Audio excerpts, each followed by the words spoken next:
Hello అందరికీ welcome back to Anu KR vlogs. నేను మీ అనురాధ. ఈరోజటి రెసిపీ వచ్చేసి చికెన్ కర్రీ. చాలా ఈజీగా మేము ఎప్పుడూ రెగ్యులర్గా ఇంట్లో చేసుకునే చికెన్ కర్రీ ఈరోజు మీతో షేర్ చేసుకోబోతున్నాను. చాలా ఈజీగా క్విక్గా అయిపోయే చికెన్ కర్రీ ఇది.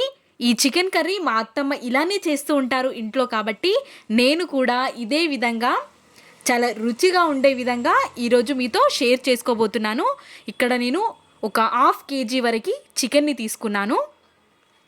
ఇక్కడ మ్యాగ్నేట్కి పెట్టిన క్లిప్ అనేది మిస్ అయింది, కాబట్టి నేను స్క్రీన్ మీద ఇందులో ఏమేమైతే ఐటమ్స్ యాడ్ చేసి మ్యాగ్నేట్కి పెట్టానో స్క్రీన్ మీద ఇస్తాను, చూసేయండి ఒక్కసారి.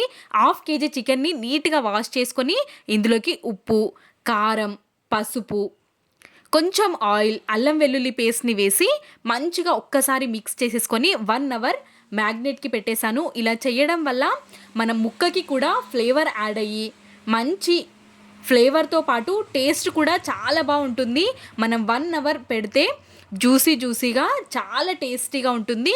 నేను హాఫ్ కిలో చికెన్లోకి 2 లెగ్ పీస్లు తీసుకున్నాను. ఇప్పుడు మనం ఇందులోకి పేస్ట్ని ప్రిపేర్ చేసుకుందాం. ఒక మిక్సీ జార్ని తీసుకొని అందులోకి నేను ముందుగా ఆయిల్లో ఫ్రై చేసుకున్న వెండు కొబ్బరిని తీసుకుంటున్నాను. ఒక 1.5 తీసుకున్నాను నేను. వెండు కొబ్బరి అనేది ఈ విధంగా ఫ్రై చేసుకోవాలి. లైట్ గోల్డెన్ బ్రౌన్ కలర్ వచ్చిన తర్వాత మిక్సీ జార్లోకి వేసేసుకొని వీటిని మాత్రమే ముందు పౌడర్లా చేసుకోవాలి. ఇలా ఉండాలి పౌడర్ అనేది. ఇప్పుడు ఇందులోకి ఆయిల్లోనే ఫ్రై చేసుకున్న ఫ్రైడ్ ఆనియన్స్ని యాడ్ చేసేసుకోవాలి. ఫ్రైడ్ ఆనియన్స్ కూడా ఈ కలర్లో ఉండాలి, మరీ వేగిపోకుండా మరీ పచ్చిగా లేకుండా ఈ కలర్లో ఉంటే టేస్ట్ అనేది చాలా బాగుంటుంది, కర్రీ టేస్ట్ అనేది. ఇప్పుడు ఒక స్పూన్ వరకు ధనియా పౌడర్, ఒక హాఫ్ టేబుల్ స్పూన్ వరకు గరం మసాలాని యాడ్ చేసుకొని ఇందులోకి కొద్దిగా మన పేస్ట్ ఎంతైతే క్వాంటిటీలో కావాలో అంత వాటర్ని యాడ్ చేసేసుకొని మిక్సీ పట్టేసుకోవాలి. ఇలా మెత్తగా అయిపోయిన తర్వాత ఈ పేస్ట్ని తీసుకొని మనం పక్కకి పెట్టేసుకొని మనం ఇప్పుడు స్టవ్ ఆన్ చేసుకొని స్టవ్ పైకి ఇలాంటి గిన్నెని పెట్టుకోవాలి. మనం ఇలాంటి గిన్నెలోనే చేస్తే చికెన్ కర్రీ అనేది చాలా టేస్టీగా వస్తుంది, కాబట్టి ఇలాంటి స్టీల్ గిన్నెలో చేసుకోవడానికే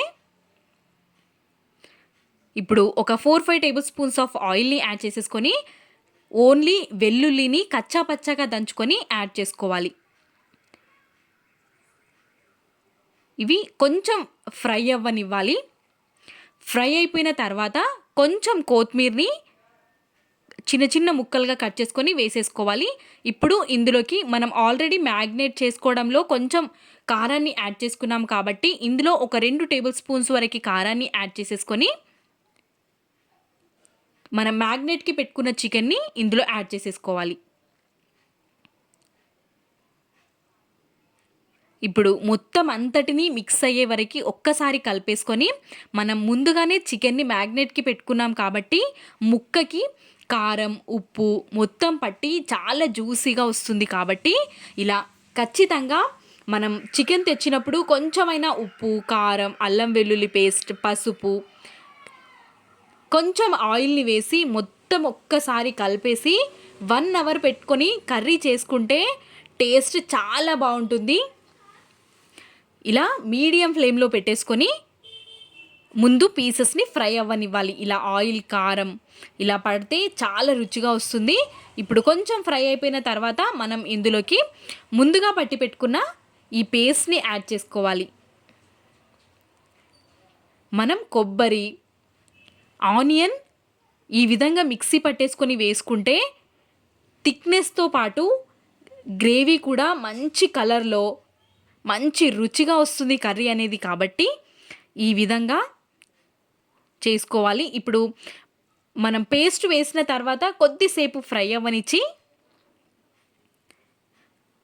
అడుగంటనివ్వకుండా మనం కలుపుతూ ఫ్రై చేసుకోవాలి. ఇలా ముక్కకి మొత్తం పట్టే విధంగా పేస్ట్ని కలిపేసుకోవాలి. చూసారా, మీకు వాటర్ ఏమీ వద్దు, ఇలానే ఫ్రైలా కావాలి అనుకుంటే ఇలా చేసుకొని కొద్దిసేపు ఉడికించి లో ఫ్లేమ్ పైన స్టవ్ ఆఫ్ చేసుకోవచ్చు. ఇప్పుడు నాకు గ్రేవీ కావాలి కాబట్టి నేను కొంచెం వాటర్ని వేడిగా చేశాను. గోరువెచ్చగా మాత్రమే వాటర్ని చేసి ఇందులో యాడ్ చేసుకుంటున్నాను. ఇవి 2 గ్లాసుల వరకు వాటర్ ఉన్నాయి. ఇలా ఇప్పుడు మీడియం ఫ్లేమ్లో పెట్టేసుకొని కర్రీని కొద్దిసేపు ఉడకనివ్వాలి. ఈ విధంగా కర్రీ ఉడికిన తర్వాత గ్రేవీ అనేది కొంచెం థిక్నెస్ యాడ్ అవుతుంది. ఇప్పుడు ఇందులోకి కొంచెం కొత్తిమీరని, అదేవిధంగా నేను ఎవరెస్ట్ చికెన్ మసాలాని యూస్ చేస్తున్నాను. ఈ విధంగా మన ముక్కలు కూడా మంచిగా కుక్ అయిపోవాలి. అప్పటి వరకు మనం మంచిగా కుక్ చేసుకోవాలి మూతని కవర్ చేసుకొని.